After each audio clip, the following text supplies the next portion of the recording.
Ako po si George, operator po ng Smart 2 Heads Neon ng CPD sa Uyo. Ito naman po ang printer head.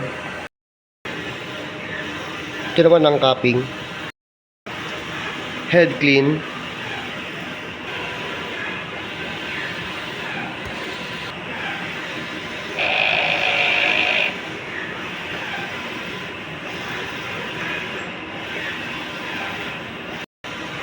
After head clean, punasan ang wiper na malinis tela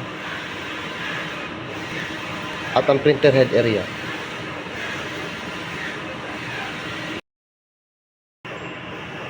Nozzle test.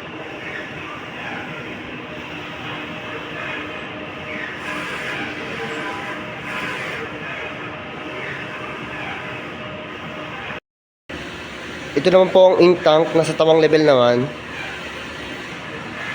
At ito namang ABR. Ito naman po ang waste tank, napalitan po siya last week. Ito naman po sa consumables. At ito naman po ang ICC profile, yun lamang po, salamat.